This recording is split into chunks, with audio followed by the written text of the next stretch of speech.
Like, this isn't false memory. Please stop using that terminology because it's more like a reality shift. It's fabric of reality. And the only way that I can make those two connections right now. Who are the son and the sons? It is all of us.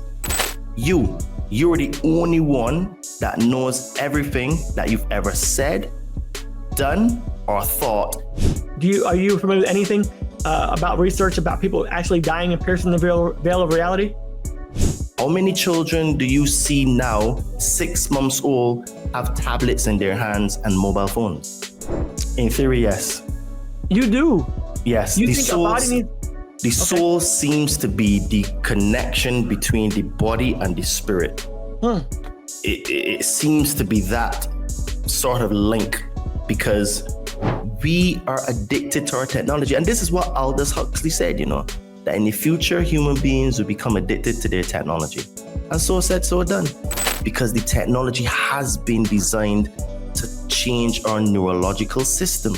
If you are new to this podcast, please don't forget to like, subscribe, and to share because that helps us to be recommended in the algorithms. If you would like to support this podcast, please check out our merch store on Amazon with the brand Todd and Me. We've got some cool t-shirts, tank tops, hoodies, and sweaters. Link will be in the description of this podcast. And if you're now starting a spiritual journey, you would like to start a spiritual journey, or you're currently on a spiritual journey and you would like some help removing some fears and traumas, please hit me up on my Instagram at Adriano_246 and it will help you to get some magic mushrooms. Enjoy the show and stay tuned because we have some more great content coming soon.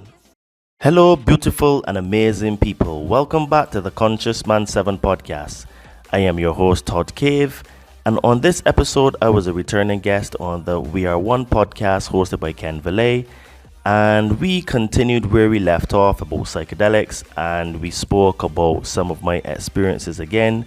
And we also touched on some things like the Mandela Effect. We spoke about how we are definitely programmed from birth and how also you're a product of your environment. We touched on health a bit as well, because I am an online fitness trainer. And one of the things that I spoke about is that we come into this world and we get programmed through our parents and their behaviors. And if our parents are heavy consumers of junk food and drinking of things like Coca-Cola and fizzy drinks, it means then that by default we would end up liking those things because those are the things that we consumed as a child. And this also is impacting us because low energy food means that you don't vibrate at a very high level of energy. And then when you combine other control systems like the media, television, social media, and just propaganda, it means then that we can never really achieve our highest potential because we're always on the back foot and we're living in fear, which I always say is the cousin of death. This was a very interesting and free-flowing conversation, and one that almost didn't happen because I was having severe connectivity issues. But it appears that when you are on the money in terms of the stuff that you talk about, the gremlins come for you and they come to politely tell you that they're listening. So I'm sure that you're going to enjoy this conversation as I had loads of fun talking to Ken. When truth is blurred by lies and misinformation, perception becomes reality. What will you perceive your reality to be? Liberate your fears and walk with me. Sit down and meditate. Connect with your soul.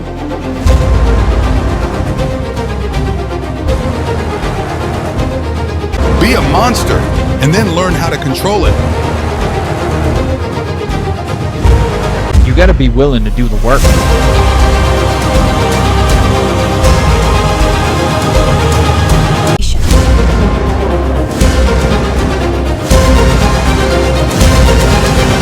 So it really goes really deep in terms of words and etymology and what they mean. So this is why it is really hard to really crack the matrix because there's so many levels and layers to it, All right, well, we're going to see how long this lasts, folks. Dude, I have not touched anything. I know. I'm telling you. You think I'm kidding? I'm not kidding, dude. Todd's gonna be a believer one of these days, y'all. My name is Ken. You know what I'm here to do. Welcome to We Are One. I'm a reality researcher. This is Todd Cave, the Conscious Man 7. You guys, oh shit, there it goes again. It better come back. I'm gonna snap back into it. These gremlins, these little Rocco's Basilisks are getting us. Todd's been kicked off and muted multiple times. So nobody's trying to hear what he says. Can you speak? Are you still on? Because you muted it again. Yeah, I can hear you now, and Okay. I think that I can mute myself now and what's not. So yeah. Okay. You were just testing it out. I was just making sure. Yeah. Okay, cool. So yeah, last time we were talking, I told you my phone got set in the DOS mode because I had, things on there that I was showing in my experience. I was trying to reboot them up, get conversations, just document another perspective. I actually, what I did was, when that cable box incident happened about 4.5 years ago, when I found the cable box 9 months later sitting on top of my dryer, and I did record the footage of the house. So I sold the house since then. I know the guy. He's selling it again. Before he's finished the sale of the house, I went and talked to him, and I said, hey, man, you're not going to believe this, but he's a real cool dude. He's from South Africa. Play golf with him every once in a while. But I recorded the whole thing of where things are, so people will actually get to see it. I'll put that video up probably this week. But anyway, I talked to my family after I found that cable box, and I said, hey, remember that thing I lost? And I had it on, I was videoing the whole thing, and I was like, can you guys talk about it? I don't want to put words in your mouth. What was it? Can you tell me how much of a big deal it was to me and all that stuff? And they all went around the room, and they knew what I was talking about, so it wasn't me imagining stuff. And they said, my son said, did you find it? I said, don't fuck with me. Don't play with me. If you know what I'm talking about, then you better speak up, because if you don't tell me I'm going crazy, something's up. And he was like, no, I don't know what you're talking about. Did you find it? I said, it appeared in the dryer today. And he was like, huh? I said, here it is. And they were like, yeah, I ain't never seen that thing. So yes, these Rocco's Basilisk, these gremlins, Todd, they might be coming for you now that I passed on the. Do you know one of my tenants, right? If you believe it, you'll see it. Well, dude, the last show that we did, right? My computer completely stopped working. It wouldn't. It just kept this cycle of rebooting itself, and I had to go and take it to the shop and basically get Windows reinstalled on it and everything like that. It was insane. Mine too. Literally, mine too. Mine happened a month ago, so before yours. But Windows on my other computer, I'm not using it. Windows on that computer doesn't work properly. I can't bring up Microsoft. I can't use Excel. I can't use Word. I can't use Teams. I can't use so I can use Outlook, but only not. I can't use Outlook to send an email. It's still there, but it won't connect. So Microsoft doesn't work on that one no more. But dude, I will show you something, right? I did a show with Paranoid American about 2 months ago. Oh, I've seen that dude lately, like within the last month. I never heard of him before. Yeah, that's good cool. Dude. And basically, we were going to delve into Freemasonry and secret societies and all that kind of stuff. And dude, I could not. My camera would not work on Zoom. I was hosting the show, and my mic started to mess around. Camera wouldn't work. Zoom kicked me out, and I came back in. And basically, we had to end up using his platform to record the show, and then he had to give me the file because Zoom just would not work that day. So now I use a completely different platform now.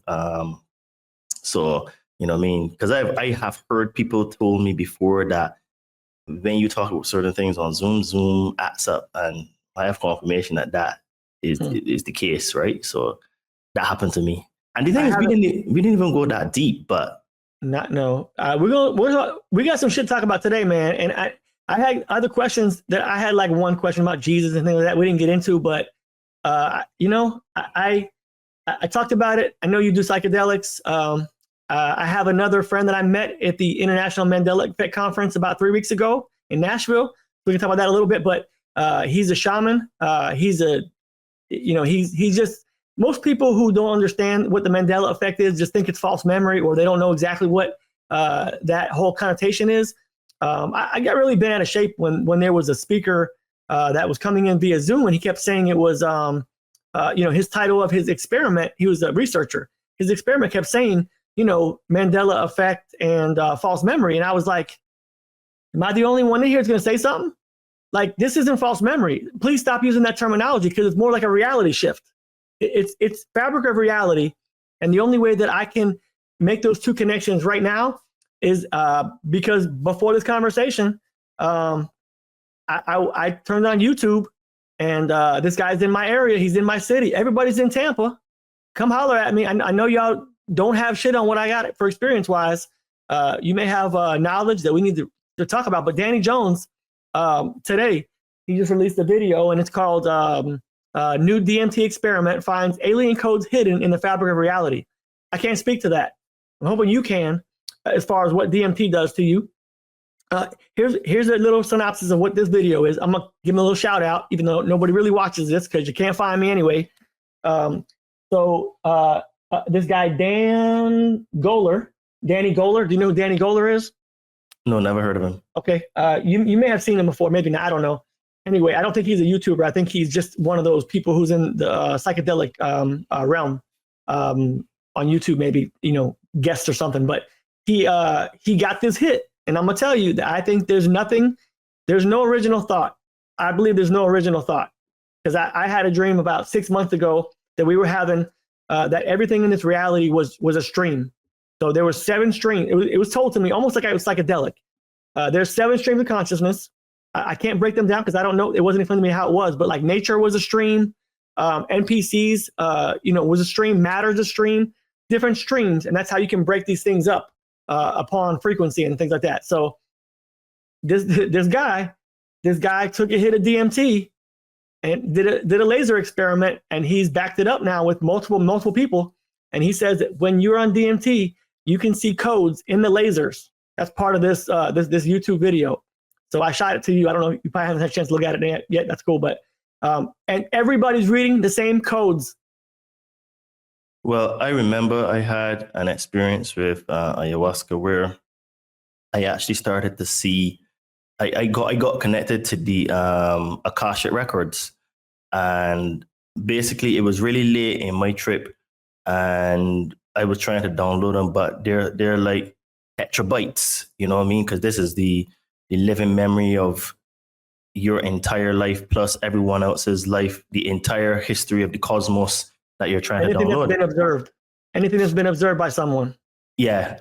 So it was only like in the last half an hour of my trip that half an hour to 45 minutes of my trip that I connected to it, and I was trying to download it, but there was a lot of codes, right, in it. It was like, from my memory, it was like binary, the ones and zeros. That's how it was to me. And it was just like flashing like super, super quick. And then I also saw like sacred geometry and that kind of stuff. But I couldn't really understand it, because it was just like, so much. It felt like I took my brain and put a USB stick into it, and I was downloading information in it. And this was like really early in my entire journey, my entire spiritual journey, and of the medicine as well. So I am not surprised with what he's saying, because what I have realized is that psychedelics are a gateway. They're like a portal to the dream world, because one of the things that has happened to me in my experience with the medicine is that I have connected to my higher self, and I have connected with my higher self both in the dream state, i.e. when I was dreaming, and also in a meditative state, which is also the dream state, and also in a psychedelic state, which is basically the same thing. Because when you're dreaming, you're actually entering the astral planes. And the astral planes are very, very similar to what you would call a different dimension or different consciousness. So what I like about psychedelics is that they help you to pierce the veil of perception of reality with minimal effort. Because in order to get that done through meditation, it takes a lot of effort. It takes some skill because you have to end up quieting the mind. You have to allow detach. Correct. You need to allow the presence to take over, and you have to basically, it's not a matter of emptying your mind, but is becoming so aware of your thoughts that you become detached from them. So they're like still there, but they're like on the peripheral and they're not in your focal point, if that makes sense. Because what happens is that with me, and this happens with most people who do meditations, that you'll be in a meditative state and you'll be feeling connected. And then all of a sudden you get a random thought like, oh, I need to go and run that errand later today at 11 o'clock. And then you would start to focus all your attention on that. And then you have to realize, hold on a minute, I need to come back, right? And before you know it, that sometimes 5 minutes have gone, maybe even 10 minutes, you never know, right? So that's one of the things I love about new medicine, because you don't have those breakages in experience or thought, right? Because new medicine opens up the portals and then you're full on into it, right? So it's only if the ayahuasca is weak that can happen, because I had an experience like that where I started to get into it, but I had to like really focus and concentrate in order to stay in that state. And with ayahuasca, once it's strong enough, you don't have that problem. You know what I'm saying? Mm-hmm. So my higher self, he said to me that he can only be accessed in the dream state or in the dream world. Only be at what? At rest? He can only be accessed. Accessed. Okay. Accessed. Okay. In the dream state. So that was very, very clear to me, because he said to me, I am not in your plane of existence. So what is a higher self to you? What I mean, is that a percentage of you that's still in the astral realm or at source or somewhere in another dimension? Or do you think that it is like a twin flame kind of thing? Do you think it's a part of your soul family? What do you think that your higher self? Do you think it's actually you, percentage wise? Or like I use the term of a tether. Like I have a tether, and if I access like a cable wire or a high speed internet, then I can when I'm getting downloads or when I'm getting imagery or ideas or whatever it is, that's me connecting to my tether. I would agree with you. What do you think that it is? That's a good question. And I have asked other people in this sort of like genre of information, and they all have given me different answers. So I'm going to tell you what my understanding is, combined with what I have read and what people have told me. So it appears that there are multiple versions of you at different dimensions or levels or densities. And because now, because you call it your higher self, you have like a oversoul, which should be the one that connects you directly into the source, right? Which would be like your access point. And then under that, there seem to be different versions of you at different timelines where you have made different choices in your life. So you're at a different stage.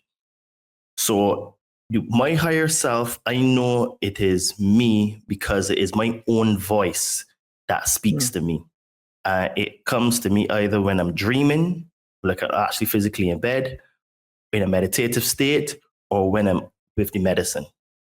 And I am not sure at what level the higher self is that I'm connecting with, but what I do know is that it asks me some profound questions and tells me some profound things. Now, other people have said that, and this part here, now I akin to like how the Doctor Strange movie was, where when he went to different in the multiverse, and there is some thought out there that the multiverse movie with Doctor Strange is exactly how it is with us. Because we're infinite potential, there are different levels of us. So we're in the third dimension. So there's a thought in the fourth, fifth, sixth, and all the way right back at the source. And when you are right back when you like the oversoul seems to the last version of you before you enter into the full source. This is why I say to people that when you look at these ancient texts, they very much hint that you are the source and the source is you, but you're just a fractal of the source, which contains the entirety of the source. So you have the same abilities and powers, because in reality, we are God. And the reason why I make that statement is that, okay, religion tells us that there's a judgment day. Okay, let's run with that. Let's play devil's advocate here. So if there's a judgment day and Christ says that I have not come to judge, I have reserved judgment for the Son. This is the part that gets Christians in a twist, because to be a Christian, you literally have to disregard everything that Christ said, to follow the dogma and believe what people are telling you. He says specifically, I did not come to judge. I have reserved judgment for the Son. Who are the Son and the sons? It is all of us. Who knows everything that you've ever said, thought, and done? You. You're the only one that knows everything that you've ever said, done, or thought, even in your past lives, because you have soul memories, right?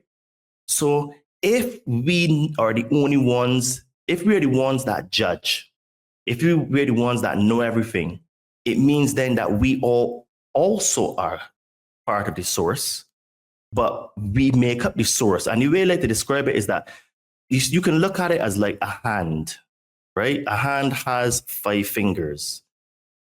Each finger represents the hand. So if you cut off one of the fingers, even though it's a finger you cut off, it is still the hand. Those 5 fingers make a fist. Those 5 fingers together make up the body of Christ. And also one of those fingers, because it is the body of the Christ, and the Christ is the crystalline consciousness, which is the access point, is the entry into this understanding. It means then that because you become the Christ, and Christ says that to get to the Father is through him. But there's work the Christians don't get. They take it literally.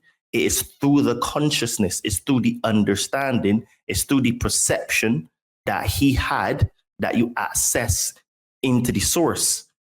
This is where you're able to use both the right side of the brain and the left side of the brain. This is where you become perfectly balanced, both male and female. This is where it talks about the bride and the bridegroom, the marriage. So some things are allegorical, some things are literal, and some things are a combination of both. So if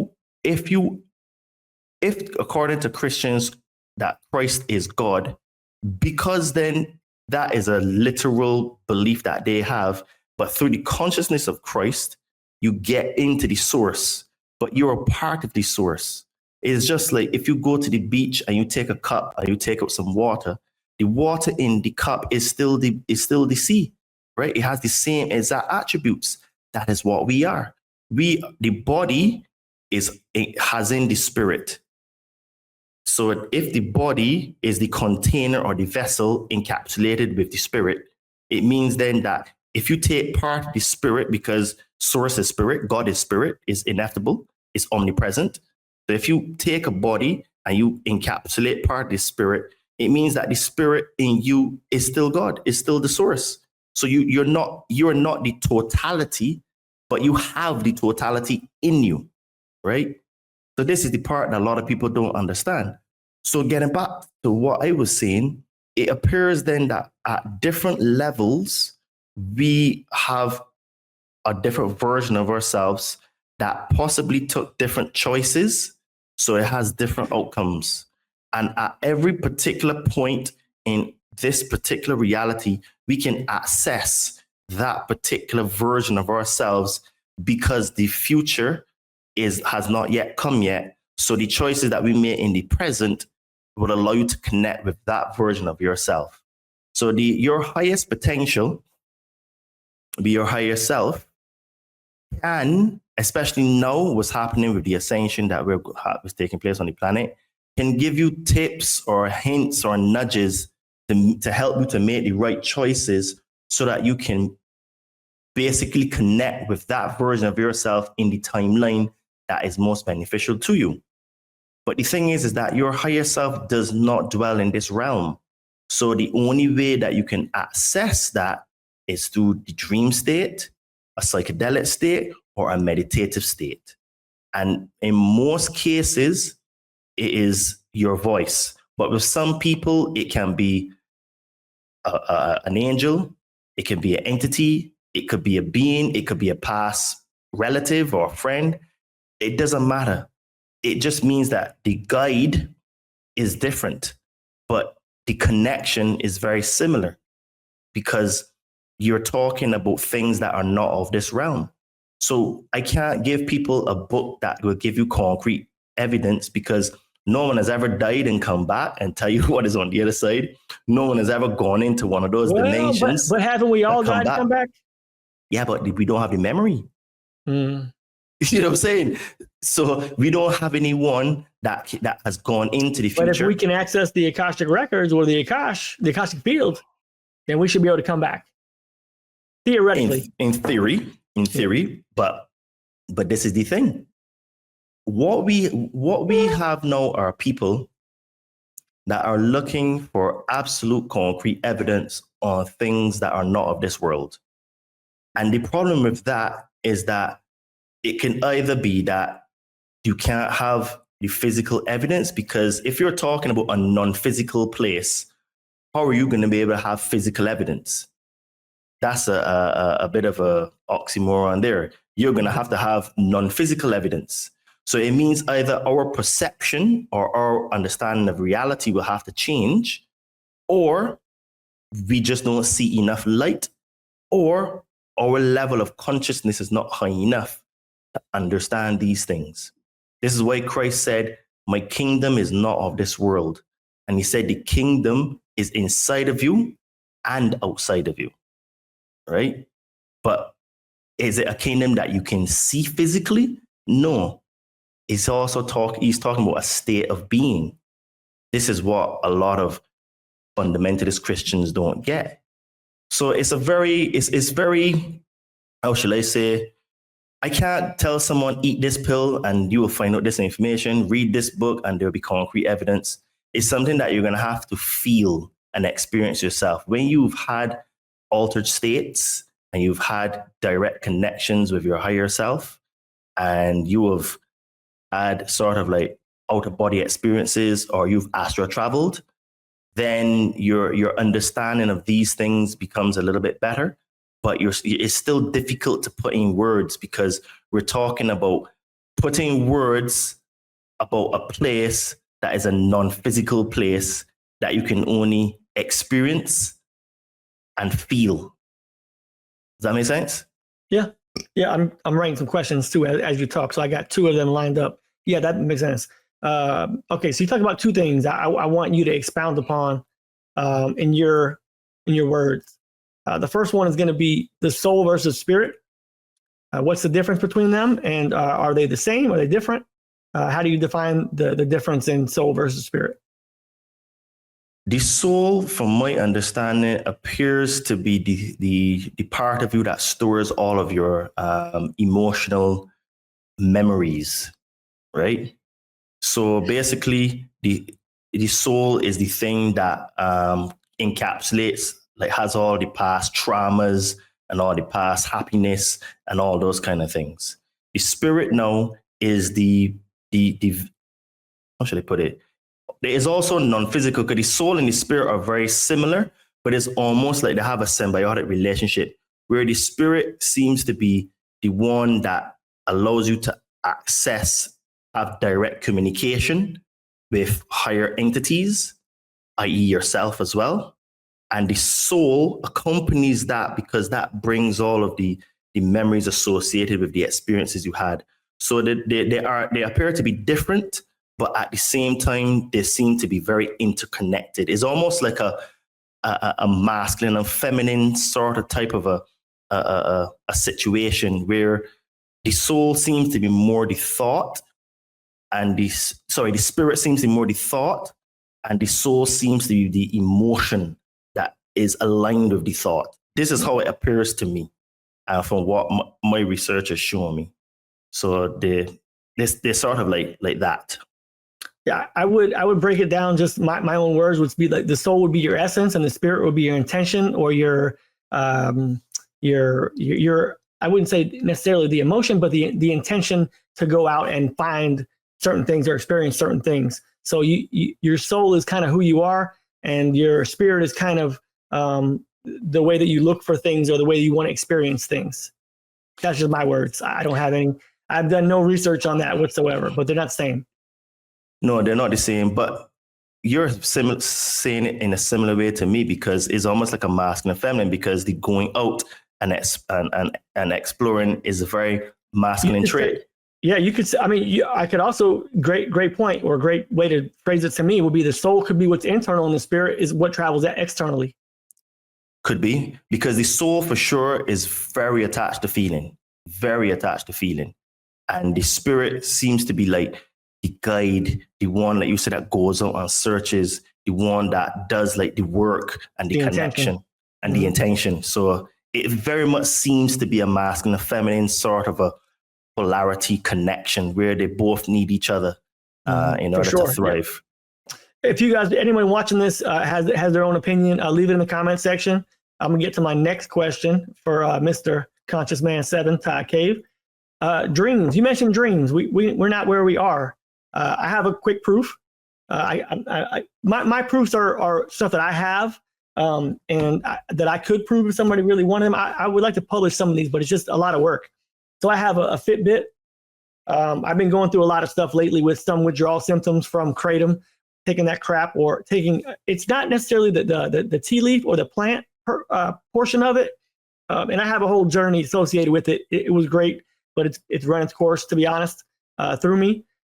Anyway, long story short, it's the synthetic stuff that kind of gets you. And I was never really like addicted and like that, but the synthetic stuff is in higher doses. So when I stopped taking it for the clarity, my body was going through stuff. I wasn't sleeping. I was going through withdrawal symptoms, depression a little bit, all that kind of stuff. So I'll share my some of my vitamins, which I'd like to get your thoughts on too. But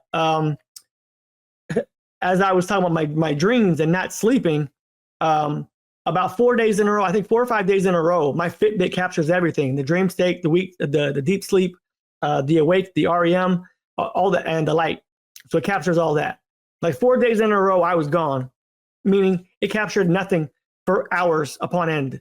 And I don't know how that's possible, because it's on my wrist the whole time. It's not out of battery. It's just telling me, instead of saying I went to sleep from 11 p.m. to 1 a.m., then I was up from 1 to 3, and it does all these things.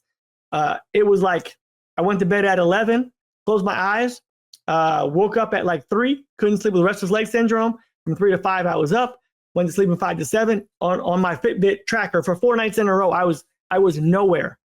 I was not awake. I was not asleep. I was nowhere from, say, whatever time I lay down, 9 o'clock, 8 o'clock, till 3, 4 a.m. every single 4 days, 5 days in a row. Gone, not recorded. So I was somewhere, but I wasn't attached to sleep. So anyway, that's my proof that we go somewhere, even though you can interpret it some other way. You could say it's technical breakdown. You could say it's your Fitbit was broke for 4 exact days in a row, or you could say your phone didn't sync it, whatever you want to say. That's my proof that I told my wife I wasn't there. I was out. I was doing something, or I was trying to recover. I was trying to find myself, trying to find my soul, trying to find my spirit, trying to find my connection, whatever it was to combat these symptoms that my body was saying, yo, help me. And I was like, no. That is very interesting. Where do we go? That's a good question. What I do know is that dreams, my experiences have been that in the dream state seems to be when we're actually awake, and when we're awake appears to be when we're actually dreaming. And the reason why I say that is that how should I put it? Many of my travels with the medicine has shown me that the dream state is where you're alive. This is where you are actually awake, free. And yes, and this is where you have your infinite potential realized, and this is where you're not capturing your abilities. And then when you come back here, supposedly awaken, is when your abilities seems to be when you're actually dreaming, because those abilities that you have when you're in your dreams seem to like disappear, because I have had a reoccurring dream probably, I don't know, over 100 times, maybe even more. And is exactly the same thing. I am at Liverpool Street Station in England, and I'm waiting for the train, and the train is late, and I just got fed up, and I fly through the tunnel at the exact same time every dream. And people looking at me as I'm starting to levitate, like, if this guy is mad, what's he doing? And I'm just like, see you later. So this is why I say that I think that the dream state and the dream world is the real reality. And here is the illusion. Because I think that this is why it is designed to keep us in it for so long, where we only sleep for 8 hours at most. And when we're like basically awake and doing stuff, we're in the matrix full on. And you only get a break from the matrix when you're actually sleeping. That's the only time you really, really get a break from it. But you're in the thick of it all day, every single day. Mm-hmm. And I think that this seems to be part of the whole process of us, because this is probably why it's so hard, because according to people like Dolores Cannon, the Earth experience is the hardest experience in the entire galaxy. And we come back here knowing that we will forget all of our abilities, have our memories wiped, and you know that we have these soul contracts that we've made, and we can't even remember them or change them, but we're just wandering through this world, making the same mistakes over and over and over and over, and we die, and then we come back again, and we make the same mistakes, and then we die and we come back again, and it's really painful. And right now it appears that in this procession that we're in now, in terms of we're going into the timeline of Aquarius, where all of these things, this is supposed to be the end of cycles, the end of ages. So they say that all of this rebirth and death cycle will be no more. So, I mean, no one has ever died and come back to life and told us what it's like, so we have to wait and see. But what I would say to people is that, you know, this is the time where we should be working on ourselves and getting ourselves in physical shape, mental shape, and spiritual shape, because a lot of tests are coming our way, and who knows where we go from here, you know? But what I do know is that these are the states of being that we're going to have to master, because, I mean, some people think that the aliens are going to come and rescue us. Some people think that the character that became the Christ is going to come back to rescue us. Some other people think that a Messiah is going to come back. Who knows? I mean, they could all be right or all wrong at the same time. Who knows? And where do we go from here? That's a very good question. But what I would say is that a lot of the information is pointing to that we leave here. Well, for sure, we all die. Everything in this matrix has a shelf life. Everybody, the one constant is that we all will die at one particular time. Do you think we will experience death? Do you think that your consciousness will actually experience death? The consciousness, no, but the body, yes. Okay, so do you think that is the soul or spirit part of you will experience that?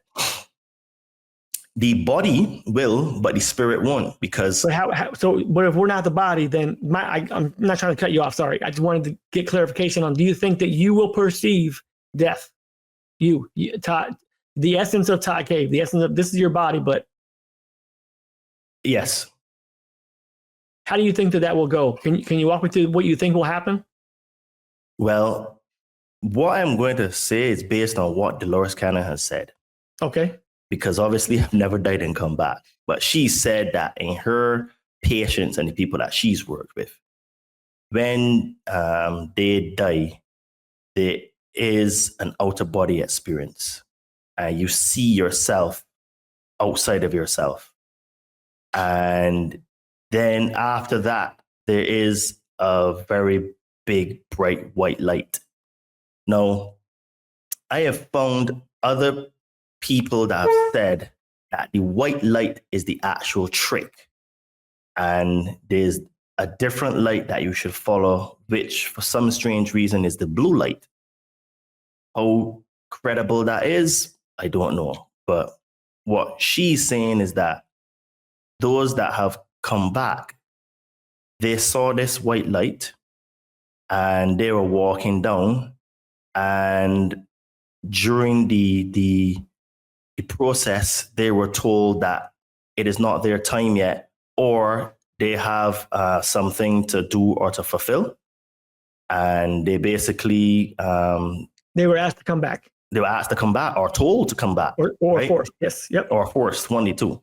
Now, she says that when you do die, she says there's this thing called the silver cord. And the silver cord is the thing that attaches your spirit to your the body. Or the body, okay.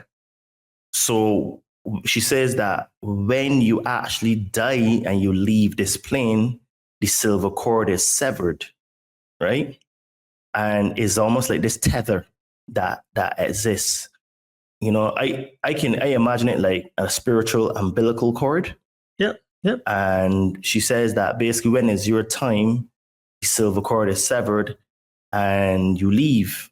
Now, the thing is that other information that I have come across says that basically you're tricked into basically coming back, and it's through actually going down the white light, right? Mm-hmm. Because the white light, so they say, like I said, I don't have proof of this because no one's ever died. Come back, yep. Right? Well, I mean, I think we have, but nobody can remember it. Right, no one can remember. Yeah, no one can remember. Right? Nobody can verify. Verify, exactly. So what is being said is that you're tricked into going down the path of the white light, and basically this is one of the reasons why in all of the movies they put the white light as the path that you're supposed to go down, because it is a trick for us to subconsciously program us that when we do die, that we go down there, they go down that path, and then what happens that we get captured in the soul capturing machine, and then our souls get recycled, and we come back here again. So what's the difference between the white light and the blue light, and how would Dolores Cannon actually, how would she document that to verify any of the blue light stuff? Well, I mean, that's the thing. I mean, she's only going based on her patients and what they told her. Who said it? Has any of her patients told her about a blue light that they've gone to, or no? They just saw the blue light. No, they just saw. They were just talking about the white light. Other sources that I have found, other people have talked about the blue light. Right. I'm gonna look into that next conversation we have. We're gonna talk about the white light versus the blue light. I know all about the soul trap.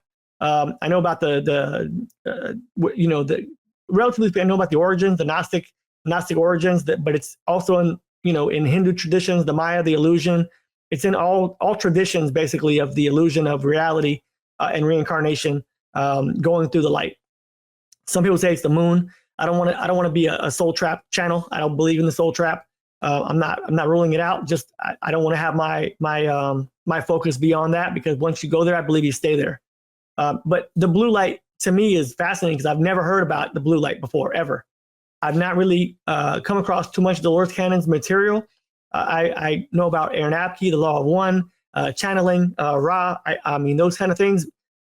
They kind of connect a little bit, but I would be really interested not only to see what has been documented, white light versus blue light, but also even more, I think this would be something to research as well. How close to actual death were these OBEs? Because I think when you sit down and you research and you hear about the stories of people who have sat next to people dying on their deathbeds, their reality is not one of I'm dying. Never. I've not heard of one. In fact, I sat by my dad as he was dying in his bed, and his last words were, "I want to go home." Those were his last words. I want to go home, and he was home. And I believe 100%. Even when he said it, I knew. I believe I knew what he was talking about, and that he wanted to go back to his God or his source, but he wasn't seeing his own demise. I think he was. I saw numerous things of where he was out and when he was back, and when he was like, "Hi, my son," and then he was gone and he was talking about other things, oblivious to death completely. So I would love to see the research on how close out-of-body experiences were to actual death, because I think it's 100% different. I think the reality is different. I think their perception is different. And that's why I asked you, what your perception of it was when you die, because I think when you die, you just pierce the veil of reality completely, and this reality goes into another. It just continues into a timeline, and that's why I believe that based on all these things, that's why there are these things called the Mandela Effect, reality shifts, parallel reality jumping, because it's all connected to us. We all live in our own reality bubble. There's an observer effect that has been proven. There are many other things that lead me to the conclusion of this, but same thing. I think that these OBEs, they're not close to death. Their body's not close to death, in my opinion. They may have been hurt or tarnished or kicked out, but as far as when they actually die, it's not close to them. Are you familiar with anything about research about people actually dying and piercing the veil of reality? I have not read too many out-of-body experiences, sort of like information, but what I would say is that during that time, you have a lot of DMT that's produced by the brain. So the biggest levels of DMT that are produced in the brain are at childbirth and at death. So basically, how should I put it? It doesn't necessarily have to be that you almost die to the point of almost death. But I think that with the DMT being produced in your brain, so basically you had a giant hit of ayahuasca, right, at the time when you're about to die, you start to see in beyond, you pierce the veil, you see beyond this reality. Mm-hmm. And a lot of people who have actually almost died and come back, most of them are completely different people, because whatever they saw, I don't even know if they can probably put into words. Like I said, I've not read a lot of information on it, but I think that it would be very difficult for them to explain specifically what they saw, because we're talking about things not of this world. And it is very difficult to even when you take psychedelics and you pierce the veil temporarily, it is very difficult to explain specifically in words how you feel, what you saw, I mean, I did a walk. They're trying to explain love, but yeah, I get it. But yeah, it's very hard because, like I said, some of these things are things that you can only experience and feel. And it's difficult for you to use words which are limiting to describe something that has no limit when you're in that state. I think what happens, before I let you finish, I think what happens is metaphorically is you take the airplane to heaven or to another realm, and they let you grab a little bit more of your soul. We'll call it a luggage pack. You can have a little more of your essence, and you can go back, and that's why you're changed. You're a little different. You can either grab something from there, or you are regenerated, rejuvenated. You're recharged, maybe. So you're having your memories, but you're also not. You weren't your crippled, suffering, maybe self that you were before. Yeah, what I have read with people that have had near-death experiences is that the vast majority of them completely change their lives, completely become different persons. Perspectives change big time. Yeah, absolutely, right? And this is what's happened. They're actually better people. I've never heard of an OBE that somebody came back and they were a worse person, or they were disenchanted, or they were act like they were deceived, which is a lot of the reason I really don't understand the soul trap too much, because people can say that I was asked to go back, I was forced to go back, even I was made to go, I was tricked to go back, whatever it is. But at no point in time do you hear them go, yeah, but this is horrible. This is horrible. It's always a positive experience for them. And that's I know somebody's going to look at this and go, yeah, but that's because they want you to come back and reincarnate the next time. I get it. But like my primary stance about the soul trap theory or soul trap in general has been that if we have enlightened people who are not talking about things like this, the negative suffering and the energy, redistribution, the loosh, why wouldn't you want to get these people like us the fuck out of here? I would want to get them out of the simulation because it's messing it up. Like if I can bring love and not love and light, if I can bring love or experience or compassion or empathy to someone who needs it, that's called a neutral energy to them. That's a neutral effect. If what they are saying is actually the case, and what Loosh is actually meant to do is highs and lows, I'm not helping. Get me out of here. I'm not good for this thing. That's what I would think. But don't forget that the trap is after you pass through the light in its entirety, is when you go on the other side. Yeah. These people that have come back have gone to the light, but they've not gone to the end, right? So according to what I have found, it seems that when you go to the end is where you have the trick, right? And they somehow get you to condemn yourself and blame yourself to come back here again, right? Because there is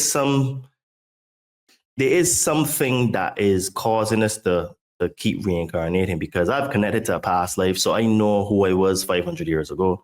And the thing is that maybe it is just part of our journey as a consciousness. Who knows? But what I do know is that everybody that here is on Earth has been here before. And this is why you meet people and sometimes you just feel like you just know them. Yeah. Like this could be a guy or a girl. You just feel like you just get on. I gotta put an asterisk in there, bud, because I hear what you're saying. I agree with what you're saying, but the asterisk is not everyone on Earth is human and has a soul. I'm not gonna believe that anymore. I can't go there anymore. After what I've seen in the past 5 years, if I'm wrong, I want to believe it to see it, but I can't. But I understand what you're saying. Part of me does agree with you 100%.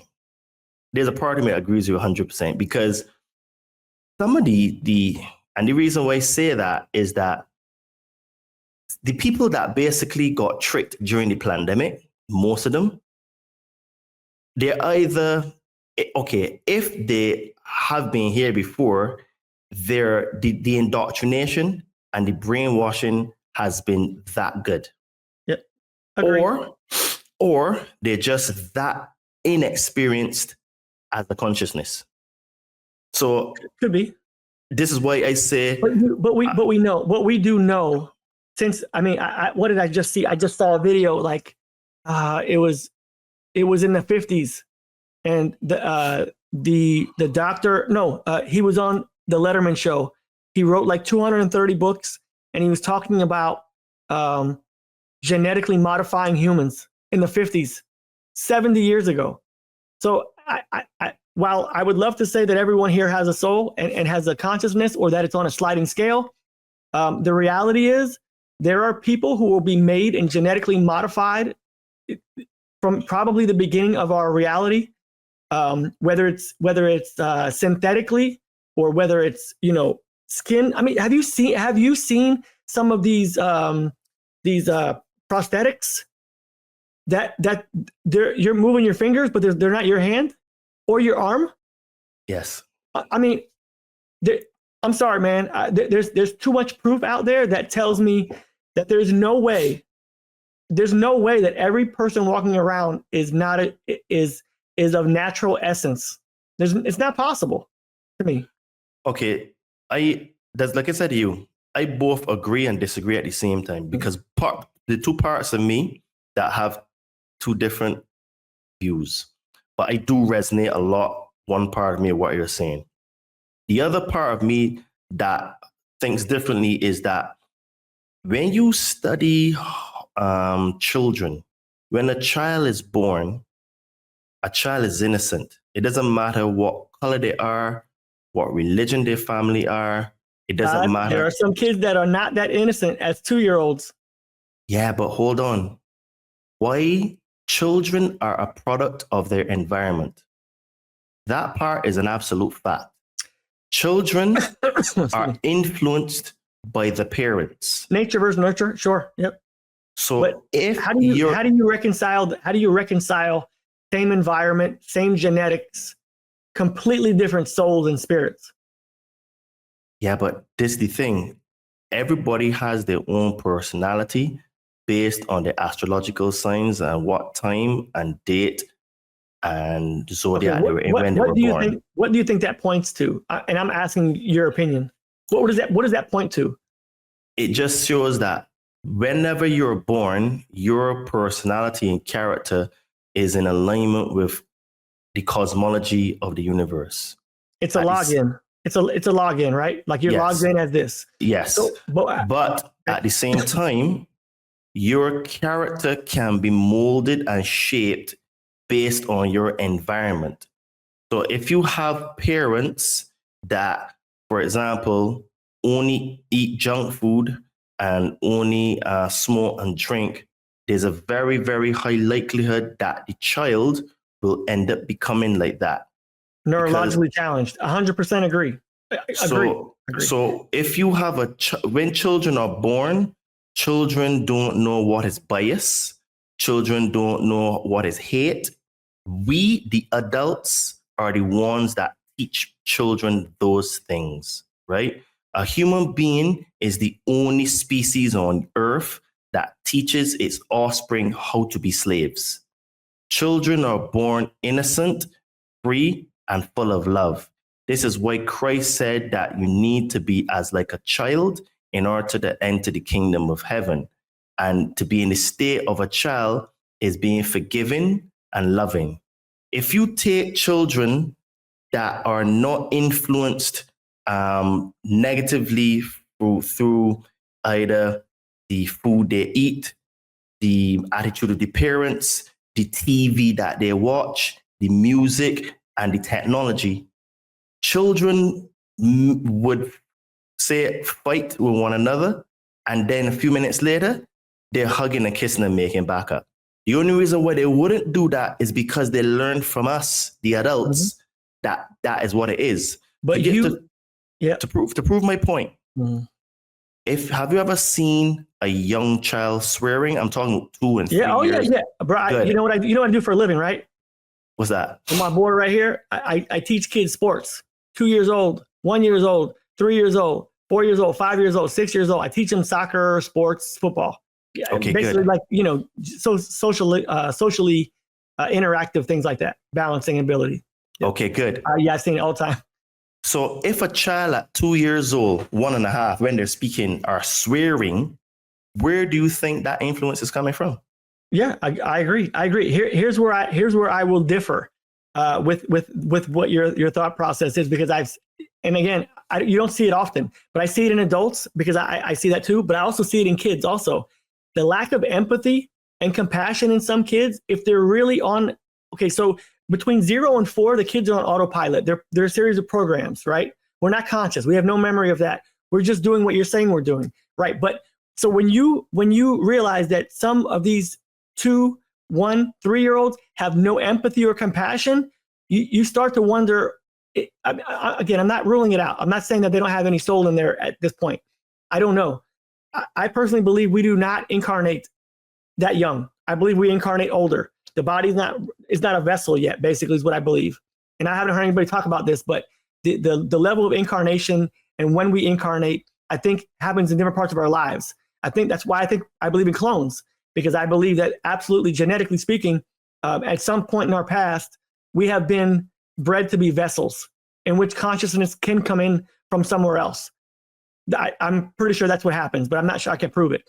Anyway, the lack of empathy in the last 4 or 5 years, around this time in America as well, with the election, there's just, I believe in the law of perspective 100%, but it's the empathy, the lack of empathy, the lack of compassion, the lack of just being a human. You can be a human one day, to 20 different people, and the next day to a complete stranger, you're a complete devil. Something's missing in their not only their consciousness, but in their foundation of their soul, in my opinion. And that's what I've seen. It's not just that people are ignorant or they have the Maslow'sky hierarchy of needs. They're neurologically not fit. All those things, 100% I agree with you. But it's the empathy that when you drill down, that makes me go, I don't understand. How can somebody be in there? Yeah, but like I'm saying, at that very young age, children are like sponges. And the problem that we have is that young children are exposed to technology from the time they come out the womb. So the actual programming and the neurological programming coming from the technology happens at an extremely young age. So the only reason why children will not have empathy, young children, is because they're being programmed. How many children do you see now, 6 months old, have tablets in their hands and mobile phones? A lot of them. I haven't seen many that young, but I understand your point. A year or 2 years, yeah, I get it. Dude, we are having a different evolution of children now, where children are becoming a lot more advanced, younger. So what is happening is that children are being exposed to television, music, and all these programs from very, very young. Mm-hmm. So what is happening is that the reason why the children would be like that at a young age is because of the external programming. This is why I'm saying that we have to be very careful with the exposure to technology. If you have children that are not influenced by these things, I can almost guarantee you that they're going to be a lot more loving and empathetic. Yeah. No, you're right. Have you seen some of these videos on this topic that some of them are political? They ask you, oh, why do you hate Donald Trump? Or I'm just giving you an example, but they're different areas, and they'll say, he's a misogynist. They say, can you give me an example? No, not really. Or, but you hate him so bad. Yeah, yes, he should die. And then they can't give you any examples, like the Mandela Effect almost. When you'll tell somebody something and you'll say, hey, do you remember the Monopoly man with the monocle? Yeah, I remember that. And then you go, he never had a monocle. And they go, oh yeah, I guess he didn't. Like the level of processing doesn't exist. There's nobody in there. But dude, it is even deeper than that. And I love when people talk about misogyny. I ask people when they use that word, please define misogyny. Mm-hmm. The vast majority of people that use the word misogyny can't even define it. Because there's nobody in there. How can you use a word and you can't define what it means? Well, they've heard it. As you said before. But my whole point of this whole conversation is about the soulless, or not having a soul, is there's no inner dialogue there. There's no problem solving to even get to it. They just shut down. It's unbelievable. I think that they have a soul, but I think that the programming has been extremely good, right? But these are engineers. These are doctors. These are people who cannot think. They cannot add 1 and 1 + 2. But this is a testament to the programming, because what people don't understand is that I can give you a classic example to prove my point. I'm giving an analogy. Yeah.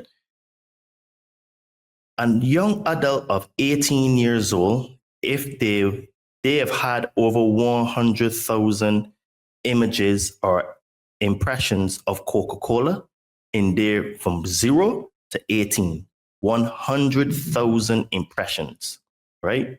This is why you have people that can't stop drinking Coca-Cola, right?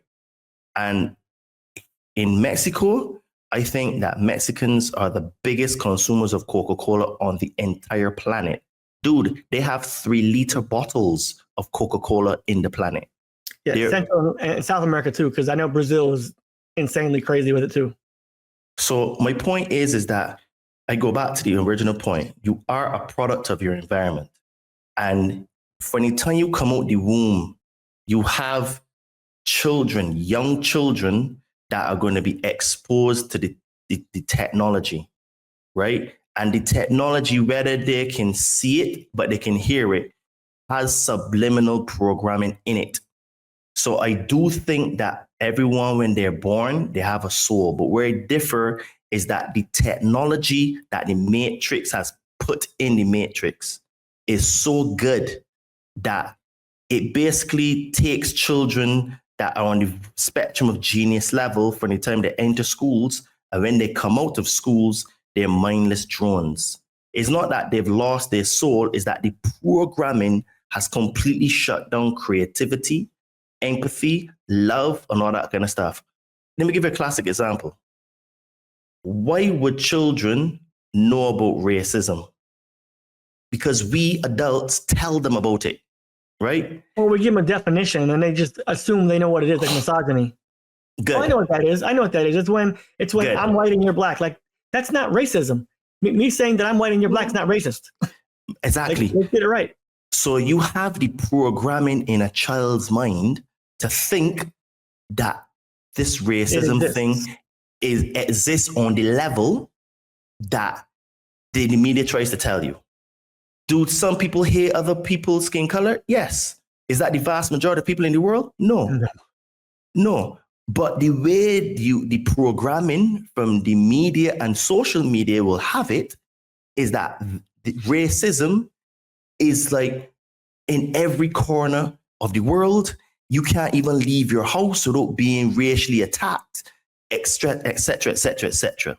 All of that is programming, right? Yeah. So my point is the environment. We need to change the environment. We do. I'm not sure it can change. Is I guess my point. But my favorite programming thing would be to ask all the religious people who are prejudiced or racist and ask them, hey, you had a soul? Yes, I have a soul.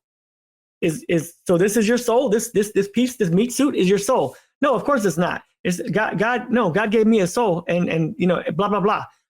Well, if this isn't you, then why are you prejudiced? What color is your soul? How stupid are you? Like how ridiculous does that sound to some people who back up that this isn't them, but this is them? Like you just completely buy in. It's just it's unbelievable to me. True. Okay, so I have I'll convince you eventually, bud, about soulless. No problem. Like I said, part of me does agree, and there's another part because and I'm the same way. I hope that everyone has a soul, but I know genetically speaking, I don't think it's possible. That we're so far advanced in technology that I don't think it's possible that synthetically we're not making humans. I don't think it's possible. I mean, look at Hollywood. There's no way. These pictures of these people being reincarnated into vessels and into bodies. No way. Like I say, I sit on both. I sit in between both because the way people act, then yes, you would say that the way they're acting, they can't have a soul. But when two people procreate, have a baby, the baby that comes into this world would have a soul. But I think that what happens is that you get less connected to it through the programming and then also the jabs, right? These are things that suppress human genius levels and suppress you having your basically connecting to your innate abilities. So that's why I say that. Mm-hmm. So to prove, to agree with your point, the people that we're seeing today that are doing crazy stuff, I would say they don't have a soul because they're purely not connected to it. But I think they probably had a soul in the beginning because when you're born, you have one. But I think what happens that it is something like a gene almost that gets turned on and off. It's possible, but I got one last comment for you to see if I can sway you. Okay, so I already know what you're gonna say, but we're all energy. Yes, we can agree upon that. Yes. Okay, we're all energy. Okay, I'm a simulationist. I see the Matrix. You've seen some of the Matrix, the digital ones and the zeros. Okay, so if there's no matter here, if it's just energy being observed to create particle into object, then why do we think that we are physical beings and that we cannot make an unphysical energy vessel? Well, the thing is that you're right. In reality, like nothing is actually solid. Basically, we don't need a soul to have an experience. No, Our consciousness, you as need you've your seen, imagination. it leads you anywhere. You need your imagination. You don't even need a body to go hang out and have an astral travel experience. No, right? You just need your imagination. So if you here, last one. You leave your body on out of body experience. Do you think that it's possible that leaving your body could operate on programs? Anybody's body, not just, I don't want to say you did DMT and you flew out. Your body's not going to get up and go to the gas station and get something to eat. That's not what I'm saying. I'm saying, do you think that the soul is required for a body to operate? In theory. In theory, yes. You do. Yes. You think a body needs... The soul seems to be the connection between the body and the spirit. It seems to be that sort of link, because the spirit is like your essence. What about animals? This is fascinating. It is fascinating. The thing is, right, is that with animals is just a lower level of consciousness and lower level. Because don't forget, animals have characters, you know. Animals. Oh, I agree. I got a dog sitting right there, won't leave me alone. He has a whole personality, no doubt. I think that is just at a different level. So do you think that animals have souls? And then how much lower do we get there? Because again, we're talking about the level of consciousness required to operate in this reality.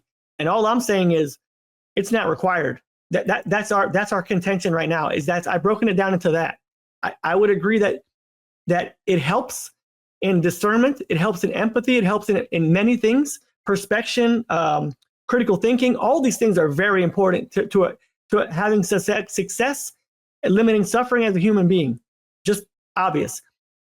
Human, below human, animal, below domesticated animal, insect, I don't know. Wild animal? Yeah, what are we talking about here? Like, how low do we go? You go all the way down to rocks. So you think rocks have souls? No, I think. Oh, thank God. No, I was going to say that. Trees have souls? Who knows? The reason why I say that, right, is that they say that when you hug a tree, that you can feel its essence and it can help relieve stress. So, yes. like I said, there are things that are not of this world that we just cannot explain. And there are things that we're going to have to just I don't want to say accept, but say that we can't give physical evidence for why they exist or why they are until we upgrade our consciousness. That's what I would say. But a rock seems to be the lowest level of life form. When they say life form, I don't mean it has a beating heart, but the molecules in the rock vibrate so slow. It has elements and its energy, but its vibration is different. So slow that it has that stagnant state.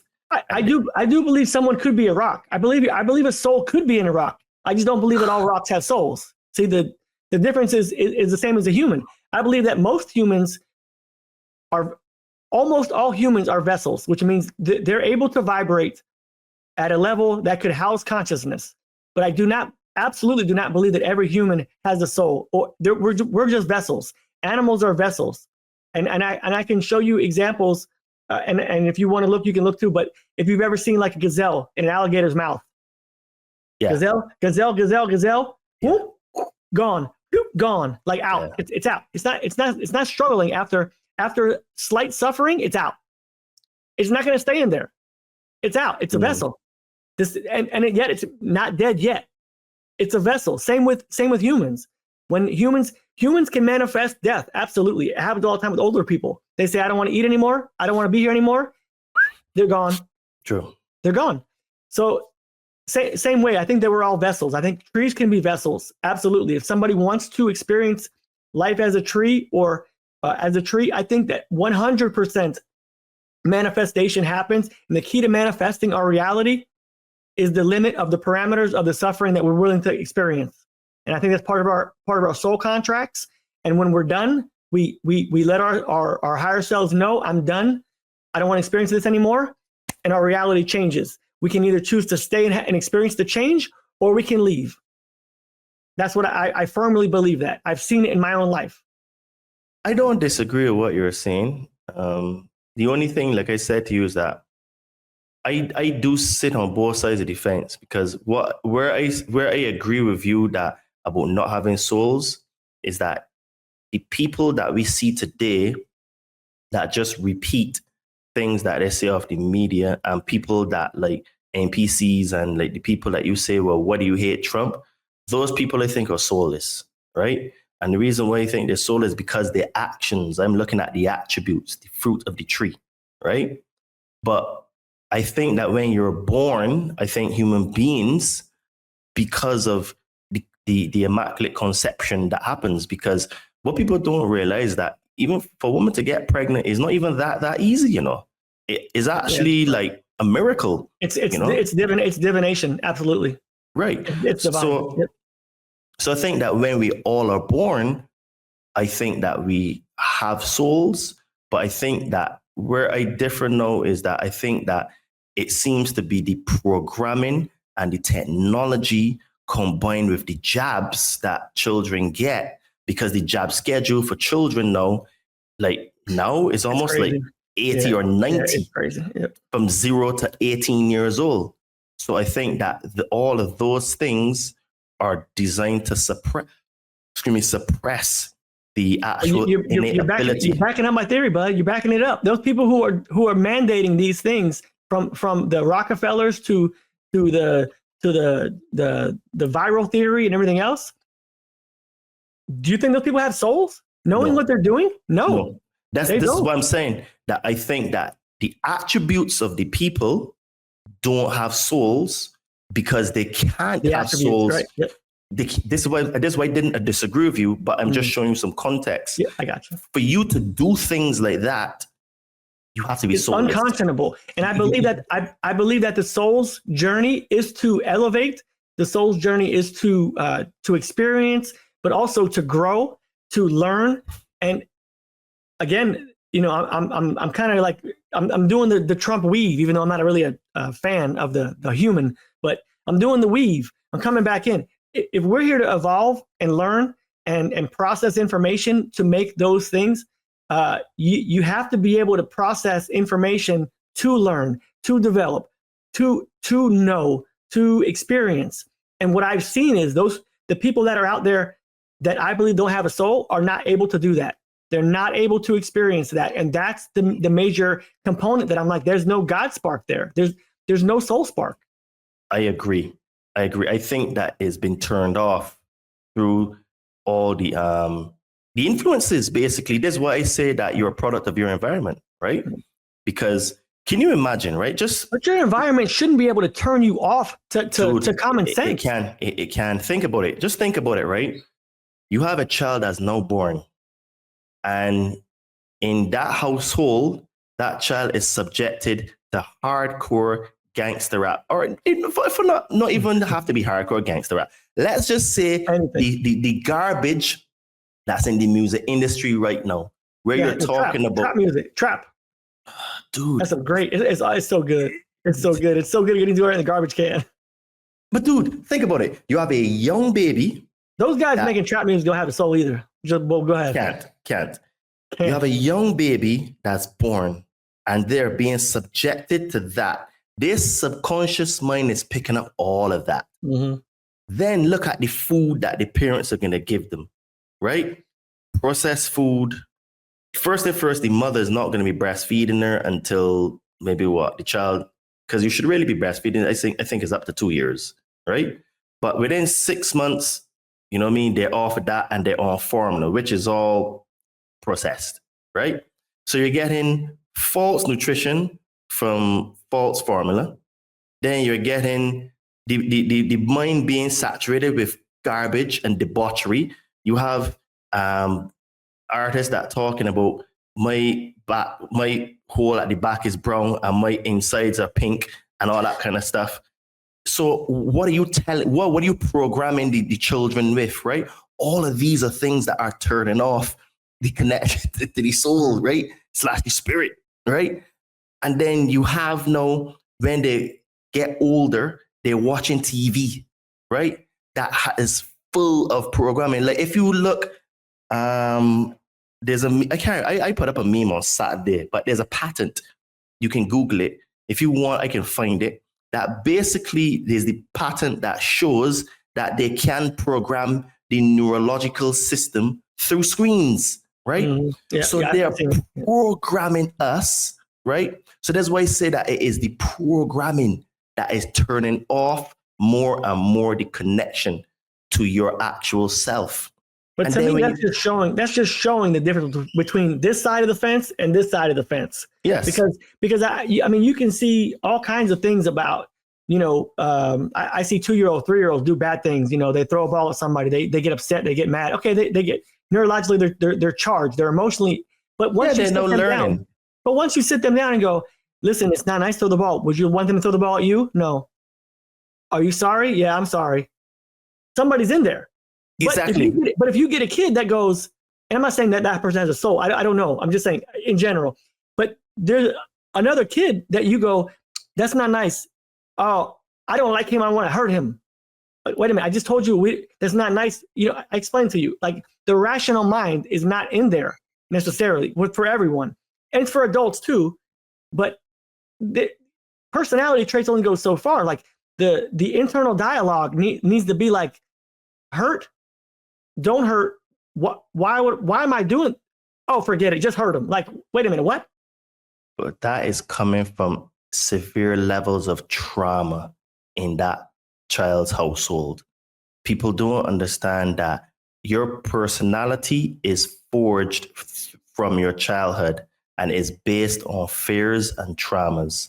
So if you have a young child that is telling you these things, I can absolutely guarantee you that this trauma in his family has been severe at that age. Have you ever seen the movies Damien Omen? No. It's like it's a devilish. He's the devil basically.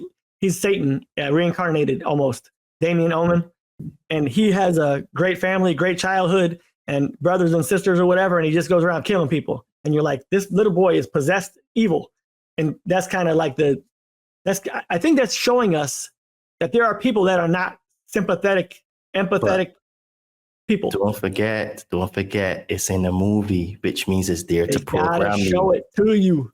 It is there to program you. This is why it's called television programming. It is. Look, let me break it down in another. I thought you were on my team, man. I do agree. Like I said, I do agree with you, but let me break it down for you. No, we're just talking. It's a good conversation. Human beings run on programs. Everything in this universe runs off a program, right? But what it is that the malevolent people that run this planet understand this. So this is why they have to get us early to instill the programs in us so that we would be going off of those programs instead of loving, compassionate, and kind programs. I guarantee you that children that live in the Amazon or have no contact with technology aren't like that. That is an almost guarantee. Dude, I'm telling you. They're going to be fight or flight all day long. They're running from lions and snakes and shit. Yeah, but that's different. The programming from the technology, people don't really understand how effective it is. And the reason why I say that is that we just had the entire planet got shut down 4 years ago and people injected themselves with poison. Not a lot of people. People with common sense ask questions, and you can do whatever. You're free to do whatever you like with your body. Let me just say that. YouTube, don't strike me. We're just talking about individual situations that happen to Todd's family members. That's why I'm saying that. It's the actual situation. It's not a hyperbole. It's his situation. He's saying that. It's not. So that's allowed. Allow that. That's how you can say it, right?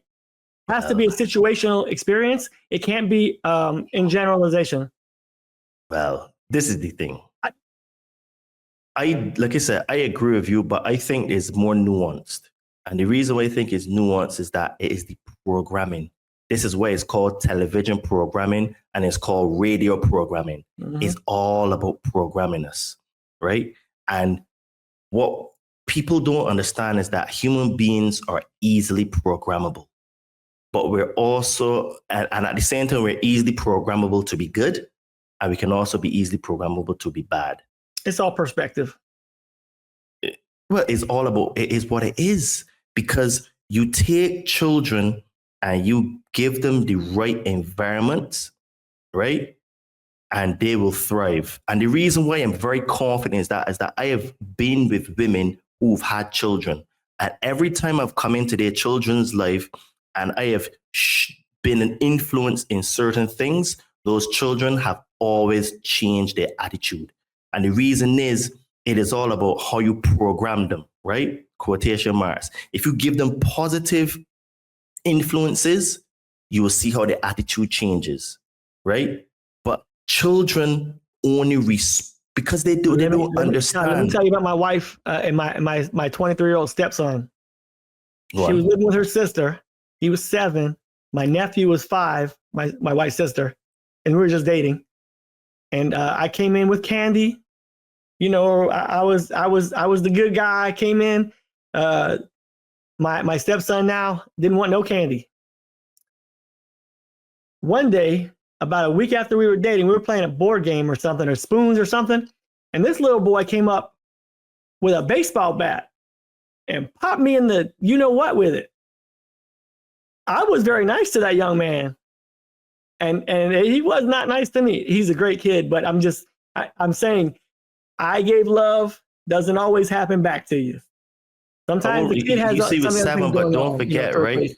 Don't forget, again, I go back. It's all about the programming from the media, the TV, the music videos. It comes through the radio waves, the technology. It is all programming. It is designed to influence us and to dumb us down and make us negative, right? This is why my view is that people that want to raise their children responsibly must do their best to reduce the amount of exposure the children have to technology until you can sort of like explain things to them that they can understand. Now, obviously, you know what I mean? You need to have them being able to use computers and stuff, but you need to let them play and build things and use their hands and be creative for as long as possible, because children today now, they don't have any creativity, because what we as adults do is we just stick a tablet or a smartphone in their hands, and all they do is they get addicted to screens, and we are addicted to screens as adults, right? What about the children? The children are even more addicted to screens than us. We're trying to get more viewers on YouTube. It's okay, people. You can watch YouTube. He's not talking about YouTube. Hit the like and subscribe button to the Conscious Man 7 and to We Are One podcast. Ty was not talking about you. Keep watching. No, obviously I was not talking with them, but what I'm saying is that technology can be used for very good. But at the same time, as adults, we have to be very honest with ourselves, and is that we have a problem with our addiction to it. I have seen people have withdrawal symptoms from technology, right? I used to work with a girl when it was in my second last job. And this is no exaggeration. I saw her touch her phone every single minute. I had to nudge my colleague to my side and I showed him. And even he was like, it's not normal. And that's how it is. We are addicted to our technology. And this is what Aldous Huxley said, that in the future, human beings will become addicted to their technology. And so said, so done, right? And this is the reason why he said the points earlier, that it is the technology that is basically shaping us and programming us, because the technology has been designed to change our neurological system, right? So this is why the attributes of the people that are being spit out when they come out of universities is they're soulless people. They just regurgitate what they've been taught and what they've saw, which is absolute garbage. Because, dude, And it's not just the United States that's suffering from this, it's in Europe as well. Children, Europe's older indoctrinated. Dude, kids are coming out. They go to university. You coming out of university with 50, 60, 70,000 pounds in debt, right? Going and studying gender studies, right? And then they're going out there in the world thinking that they want to make a change and impact. And then they realize that they study garbage. And then they have to go and work a job that's only paying, what, 8, 9, 10 pounds an hour, right? What's the minimum wage where you're at? Do you know what it is? I think it's like 150 pesos a day, which is like maybe 7 pounds something sterling. You have a daily minimum wage? Yeah, I think from memory, someone told me it's either 150 to 200 pesos a day. Huh. So I think at today's exchange rate, that's about 7 to 10 pounds. So that's about $10 to $14, something like that. A day? Aye. Wow, that's crazy. All right, well, I was going to ask you. This was one of the things that woke me up to the fact that we don't live in a real world. Do you know, Mr. Fitness, what the world record is for push-ups without stopping? That's a good one.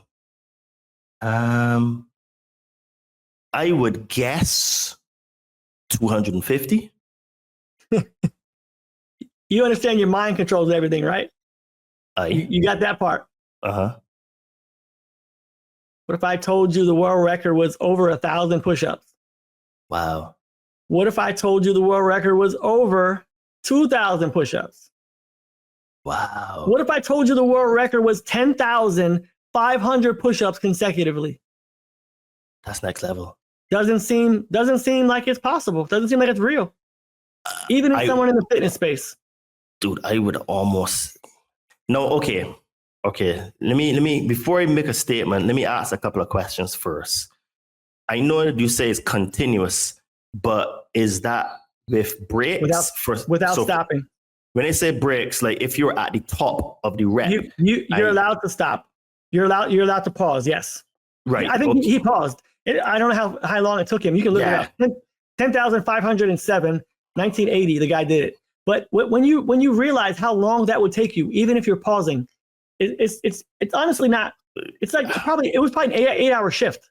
I mean, how can your mind control the entire reality of your muscles and your body? That's what really, one of the things that woke me up was those kind of things, like just not possible things, not possible. I am lost for words because I do agree that the mind is stronger than the body, but I'm also where you are at saying that would probably take about 8 hours at least. I was thinking maybe half a day. Yeah, right? It could have. And this has been verified. It's a Guinness World Record. It's not some guy saying he did it.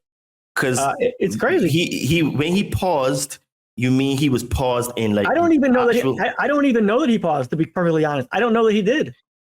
It says consecutive push-ups. I mean, you can look it up. I think he's a Japanese guy. He's Asian. Obviously, he's an Asian guy, like Bruce Lee. Minoru Yoshida of Japan in 1980 broke the world record. And the world record, and this is what's crazy, right? So I don't know if you know the story of the 4-minute mile guy. The 4-minute mile for forever was something that doctors said was impossible. Your heart couldn't take it. You could not run a 4-minute mile. It was not possible.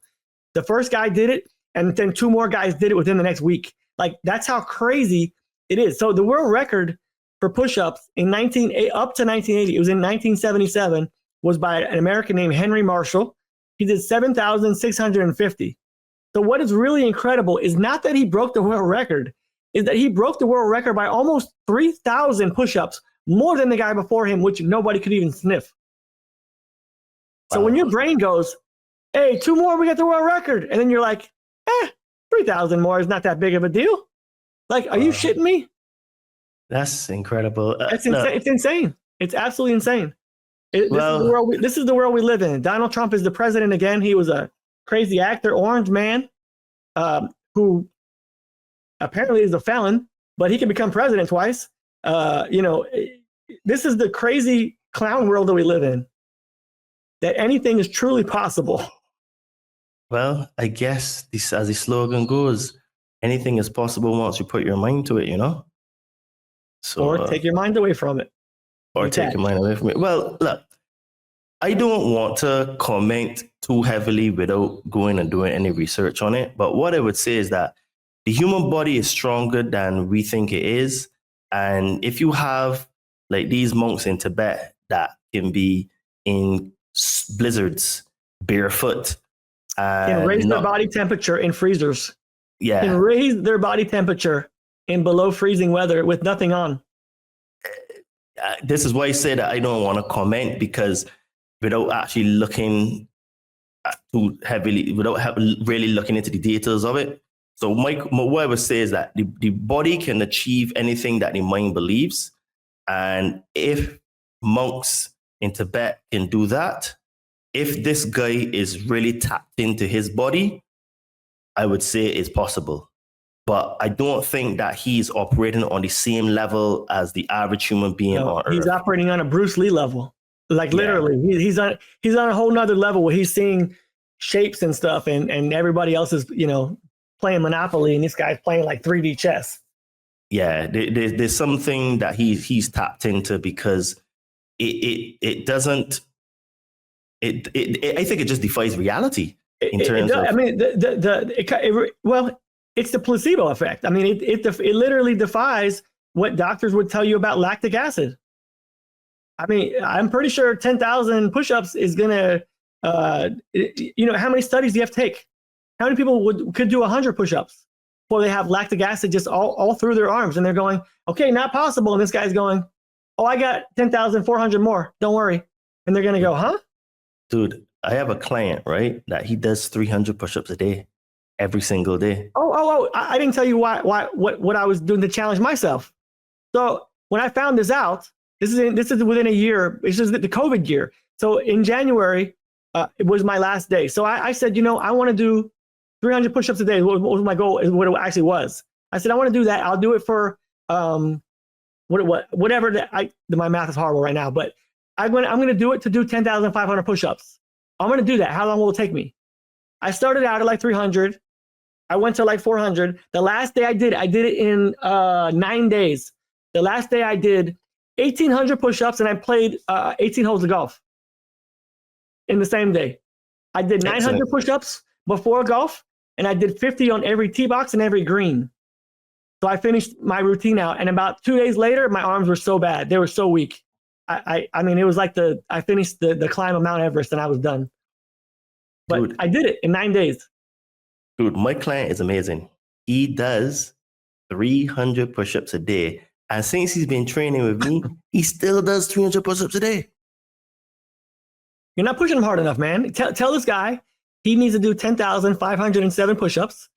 And please don't tell him that, because he would probably want to try it, because. But there you go. Next time you see him, I want you to bet him something stupid, like No, I don't want to do that. I don't want to do 500. That. If you can guess how many push-ups is the world record in a row.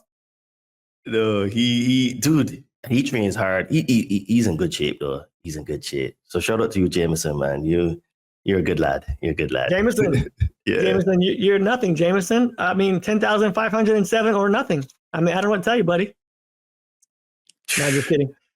Well, man, listen, this has been a great talk. I'm going to break this up into 2 talks probably, because it's been 2 hours. I'm going to do a fitness one, and then I'll do the health and fitness one probably separate.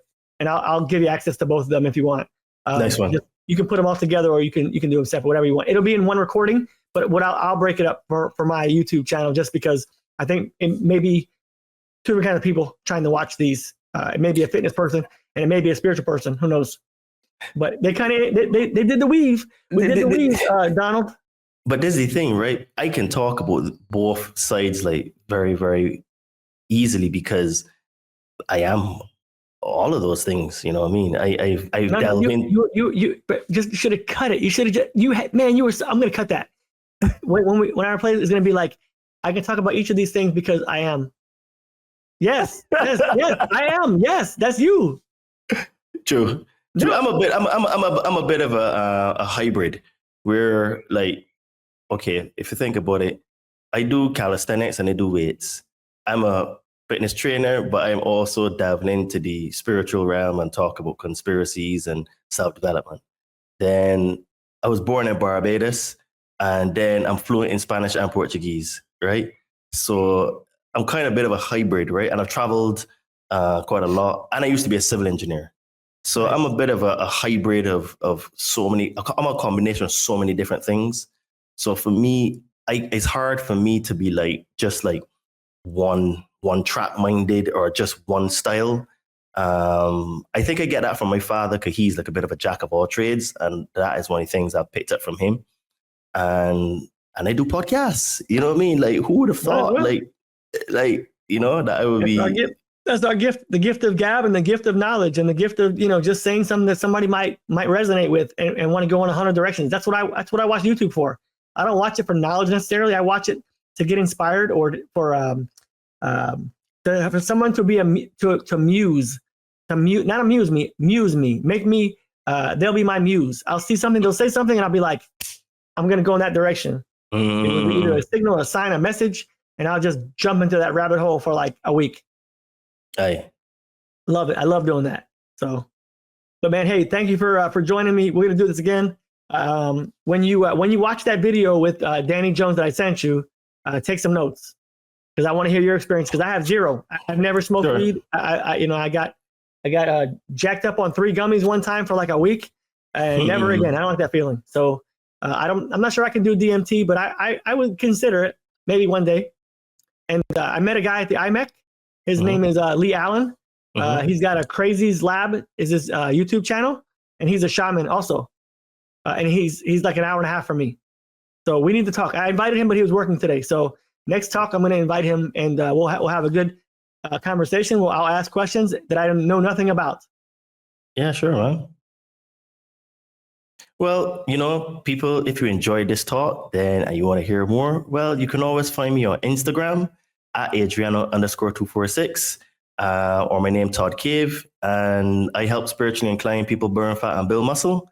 So with the season of gluttony, as I call it, is fast approaching, and you would like to break that cycle of getting fatter every single year, because it is this time of the year that people actually put on the most weight, and then they have these January New Year's resolutions, and 98% of people that have New Year's resolutions fail within the first, I think it's three months. 50% fail by January. Days. I would say 30 days. It's like 50% fail in 30 days and like 98%, something like that, within 3 months. That sounds about. You said Adriano_246? Correct. Man, I got a memory. These things are working, baby. These things are working. Alpha DPC. I can't remember the word I was looking for before, but what I do? Oh, there you go. Hold on. There's his Instagram, Adriano246. Yeah. You can catch him on Spreaker also. Yep. The Conscious Man 7. What's that? The Conscious Man 7 on Spreaker. That one? Yep. I'm on it. Yeah. And then people, I help y'all to connect with magic mushrooms. So if you're on a spiritual journey or you want to overcome some fears and traumas, you want to help to connect with your higher self and get some, help and assistance from your higher self and some questions answered, also connect with me on Instagram at Adriano_246, and I will help you to get some magic mushrooms. And, I also have a merch store to help support the podcast. So if you like, amazing. A cool shirt. Yeah. Shirts like this. This is the one called Truth Isn't Learned, Truth Is Realized. Correct. So and the truth doesn't need your consent. Lies do. So the name of the store is Todd and Me. So links for that will also be in this podcast. Todd and Me is one word? Yes. Yeah, Todd and Me. I'll send you a link to the store. Okay, yep. So yeah, people, if you want to help support the work that we do, because that helps us to upgrade the equipment and all that kind of stuff. So go there and, support the store. And also, I also have my own podcast and I do fitness stuff on my social media. So you can find me everywhere. All the links I'm going to give to Ken, and you can check me out and stuff like that. And I just want to say, Ken, thanks for having me on again. It was a interesting chat. We didn't talk about any Anunnaki stuff today, which is which is a surprise. And check out my Surprising. man right here. Check him out on Tinfoil Hat. Todd Cave. Type in Tinfoil Hat and Todd Cave. Someone you got to watch that show. It's pretty good. Sometimes it's a little bit out there, a little bit negative, but That was a good show. That was a good show. Yeah. So yeah, just thanks for having me on, man, and I really enjoyed the chat. Appreciate it. Me too. I'm gonna get you back on with the other shaman guy. I'm gonna fire some questions at you guys and see if you guys can convince me to come down to Peru or something. You don't even have to go that far, dude. Just hit me up. I hook you up with my contact here in Mexico, right? In Mexico? And, yeah, it's closer, cheaper, and you don't have to travel so far in the jungle. I'm such a chicken, dude. I've never done a drug before. Obviously, not really. So like, I don't want to have a bad experience. The guy was talking on the Danny Jones show. Danny Jones just did DMT for the first time, and he was like, it was a great experience. And I'm like, I would love to say that. I would be freaked out to not say that. So there's a few things to it. One is the dieting. So when I say dieting is I call it the protocol. So for example, if you're going to do ayahuasca, for 2 weeks, you'd have no high levels of sugar. And I mean, when it says salt, so things like stevia or monk fruit, Himalayan salt, sea salt, those things are fine because those are natural. I'm talking about the processed sugar and the table salt. Those things are bad. Things like the canola oil and seed oils, those are bad. Olive oil and coconut oil or avocado oil, those are fine. No red meat, no pork, no sort of like stimulants. The like, DMTLs don't fuck with pork? Nope, they hate it. Wow. So things like red meat, pork. Is that why is it in the Bible? Is that why? No. It for some reason this is like this has been passed on for thousands of years. The energy just doesn't resonate well with it. So things like chicken, fish, turkey, those are fine, right? Those are not a problem. But then other things like stimulants like cannabis or alcohol and stuff like that, those are no. No sex, masturbation, or anything like that, because you need to have the energy. And this goes for both girls and boys, right? So no sort of orgasm at all, none of that. Because what happens is that because you're going into the spirit world, you need that energy inside of you to help you. To have, I don't know why, but again, this is what has been passed down. This is going to be we're going to talk about this next time for sure. I want to get the other guy, Lee Allen, on here, and I want to fire some questions at you guys. But yeah, I would love to do it. If you're planning a trip to do it in 2025, let me know. I might be down. Okay. I might be chicken, but I might be down. You never know. No, dude. And honestly, the place that I would take you is very good. I've done 3 ceremonies with him. Actually 4. I've done 4 ceremonies with him, and great shaman. And what I would say is that is all about and the other thing about the doing ayahuasca is your intention, right? The other thing is the cleaning of the environment. But the shaman does all of that preparatory work for you, so you don't have to worry. But this is why it is important to have a good shaman where you can do ayahuasca. Because so roughly, what does that cost for not for the trip, but I mean for that part of the what that package is?